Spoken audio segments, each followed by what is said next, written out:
Well, tell me about this roller coaster ride and actually making it to this card. How are you feeling throughout the entire process, and how did it end up happening that you ended up here? Well, I mean, it's been crazy. I finally thought, okay, I've got this big fight, an opponent I liked, number 11 in the world, and then this game's crazy, man, and things happen, and it's to be expected. And I kind of had a weird feeling the whole training camp. I'm like, man, what if this happens again? What if Brooklyn just kind of happens all over again and I end up without a fight? And for a second there, I really thought that was going to happen. And like I said, as soon as I saw Yancy Medeiros got hurt, I volunteered to step in and take this fight. People are like, oh, short notice and this and that. It's not short notice. I was training to peak for a fight next week. It's actually probably keeping me from overtraining right now. So it worked out.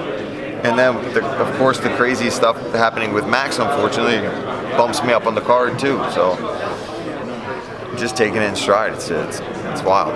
When things went down in Brooklyn, that whole process, did you have to, really take a step back and be like, all right, I need to be more careful with how I'm going into my fight camps and all that good stuff? Did it really make you reevaluate it all? Yeah, one of the things that we kind of did for this fight was you can't dwell too much on one specific opponent. I mean, you obviously have to do certain things throughout the week and in the camp to prepare for whatever your current opponent does. But at the end of the day, you should just always be really focused on getting better, becoming a better fighter all around, because you never know.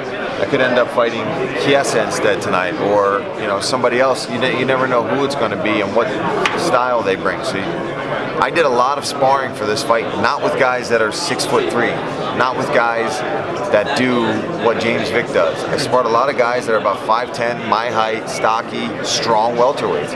So when I saw that it was Mike Perry, I was like, wow, man, I've got quite a few training partners that I work with every day that fight a lot like Mike. So it worked out. If things go well for you on Saturday, do you think that maybe that is a move up for you that you could, think about later? I know, I got asked this question a lot. My mom, she's the biggest supporter of my move up to 170 pounds. She hates seeing what I have to go through to make 155, but I don't know, we'll see. We'll see how I feel. I feel great right now. I'm obviously not sucked out as bad as I usually am right now. I feel lean and strong, and the weigh-ins will be, I won't say they're a breeze. I've still dieted to get to this point. It's not a walk in the park, but it's much easier than 55. So we'll see. Talk to me on Saturday night, and I'll have an answer for that one. When you got the call to step in for Mike, what were you walking around at? I was about 185 pounds. Wow. Probably completely different process of cutting just down to 170 to 180. Yeah, imagine that down to 155 in 2 weeks.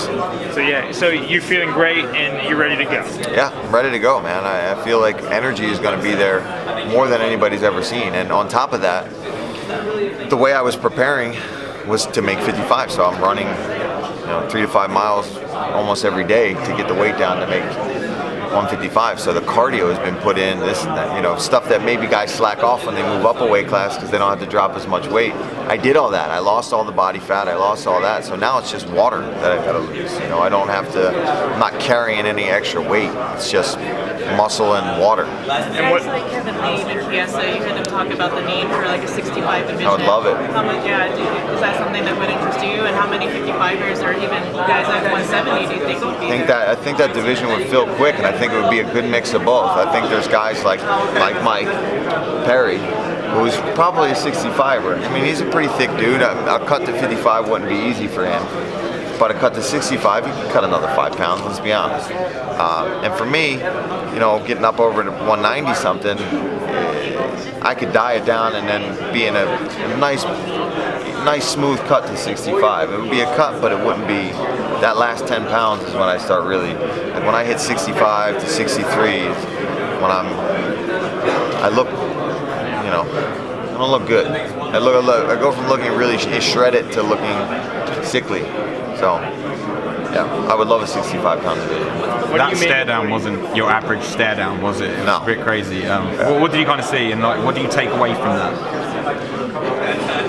think when guys do that, I think it shows a lack of confidence. You know, I think he's trying to convince himself that he's going to knock me out. He's saying all these crazy things. He's going to put me away in spectacular fashion. He's going to knock me out in 13 seconds.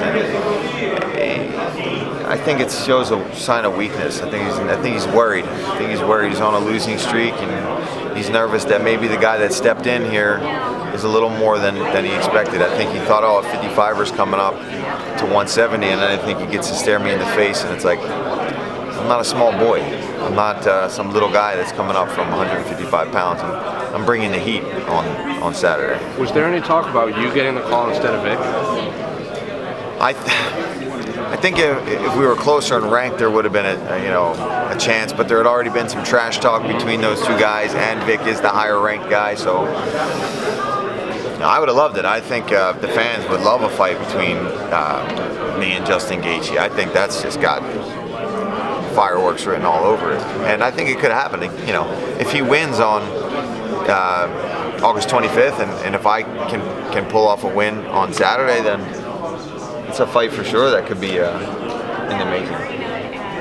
Do you think there's kind of a blueprint out of how to beat Mike? Like, people have kind of gone in there, avoided getting in with a kind of firefight with him and been successful just picking him off at range. Is that, I don't want to say your game plan, but... Yeah, I mean, those guys fight a little different that picked them apart. That's their game kind of to start with.